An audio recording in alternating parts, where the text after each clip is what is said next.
हाल ही में बिहार के शिक्षा विभाग और विश्वविद्यालय की तरफ से चले एक महायुद्ध के बाद आज तिलका मांझी भागलपुर विश्वविद्यालय का बजट सत्र पास हो गया। यानी कि आज सीनेट की बैठक थी और उसी सीनेट में बजट भी पास कर लिया गया। जाहिर सी बात है कि तमाम सीनेट से जुड़े हुए सदस्य, चाहे वो आजीवन हो या वर्तमान हो, सब लोगों की उपस्थिति रही और इस उपस्थिति में सबसे महत्वपूर्ण जो आकर्षण का केंद्र रहा वो बिहार के राज्यपाल में उपस्थित रहे।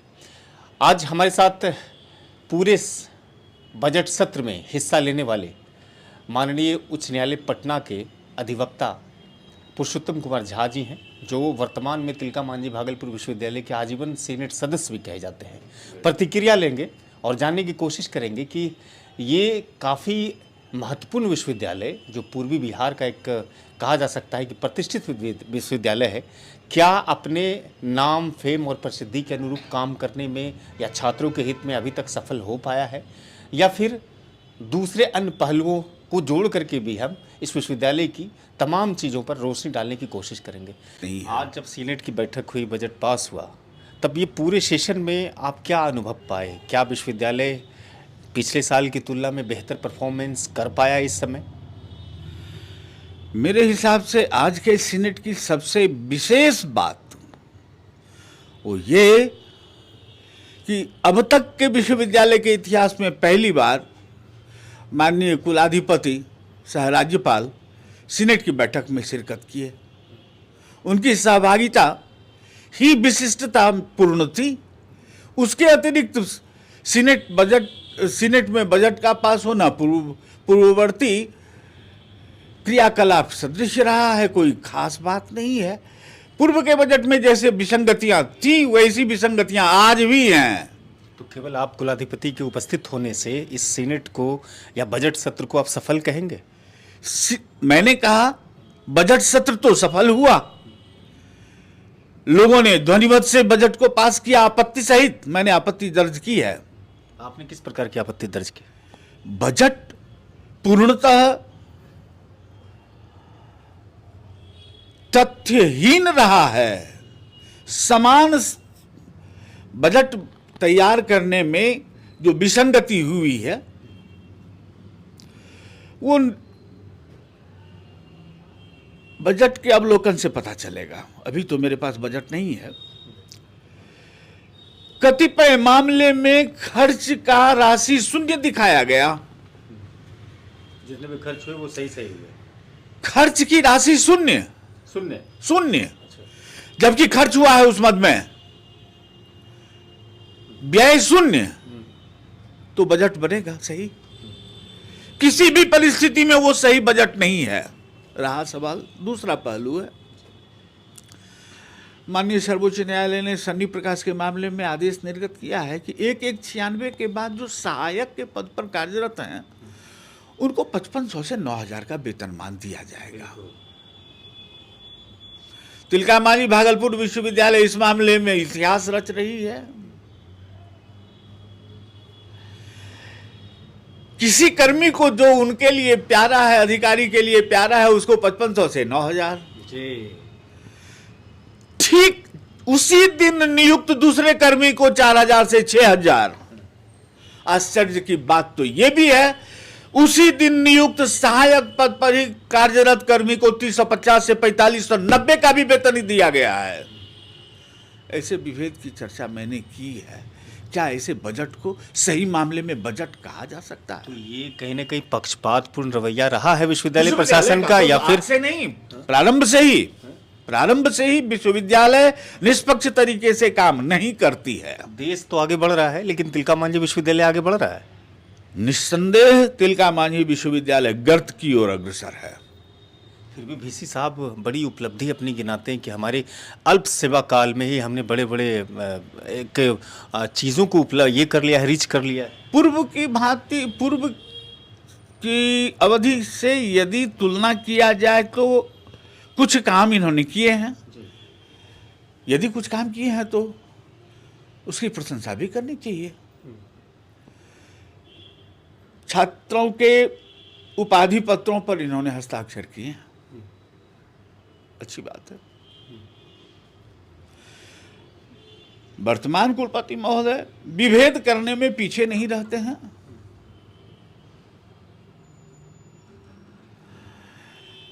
ए को दे देंगे, बी को नहीं देंगे, कहेगी बी कोर्ट चला गया है। अभी एक मामला सबके सामने आया, पूरा बिहार इस बात को देखा कि रजिस्ट्रार साहब और वीसी साहब के बीच में एक झगड़ा हुआ। अभी 2 दिन पहले मुझे 3 युवा मिला था, उसके पिताजी इसी विश्वविद्यालय में कर्मी थे, कार्य करते थे। उनका पिताजी का सेवा काल में देहांत हो गया।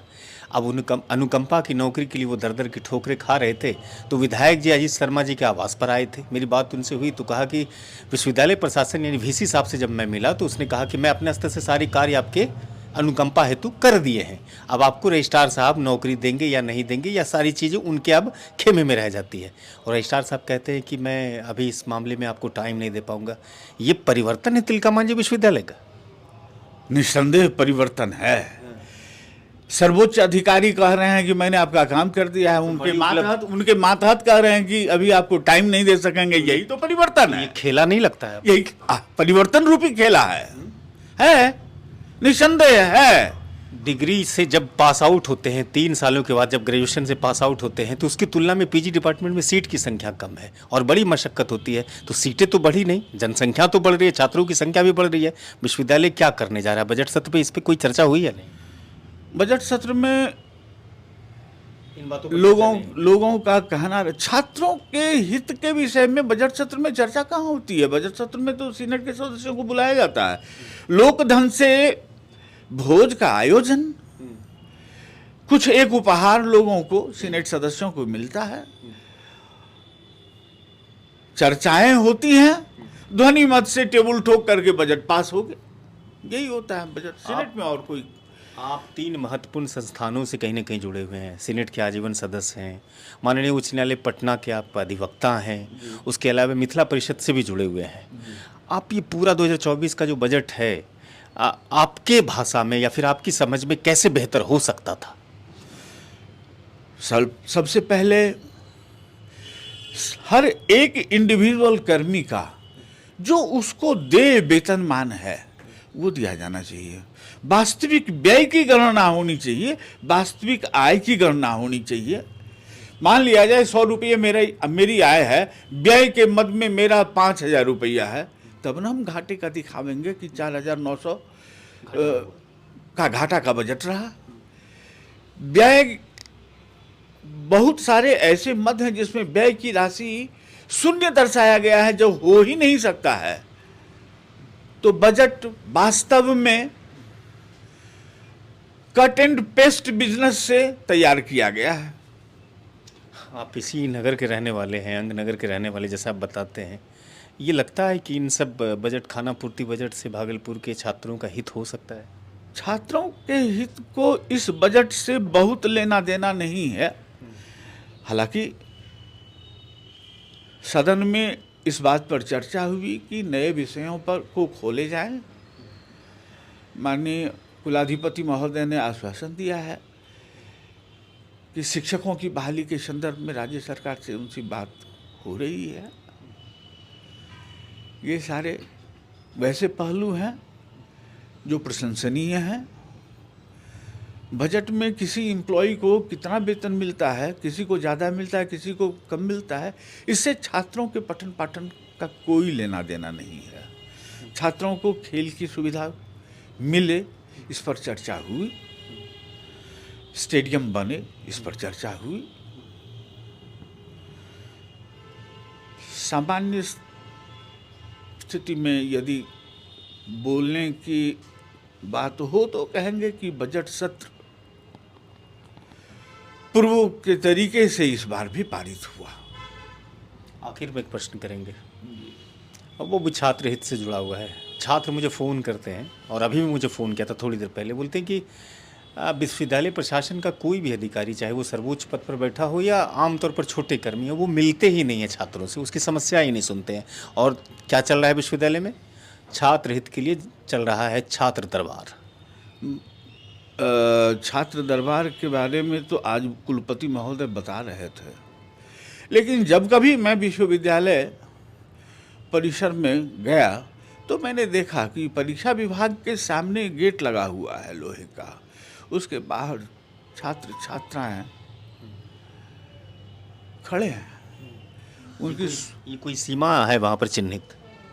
एक ग्रिल लगा हुआ है, ग्रिल के भीतर नहीं जा सकते हैं छात्र छात्रा। सीमांकन ही न हो गया? सीमांकन है, उसमें से भी वैसे छात्र तो जाते नहीं होंगे जिनका कोई काम नहीं रहता होगा। अगर काम की क्यों जाएंगे विश्वविद्यालय? तो छात्रों को अंक पत्र लेने के लिए, उपाधि लेने के लिए इस तरीके से परेशान होना पड़े, ये विश्वविद्यालय के लिए शोभनीय नहीं है। शुक्रिया, आप समय दिए सिटी टाइम्स को, अपना बहुमूल्य, बहुत बहुत आभार और शुक्रिया आपका। धन्यवाद।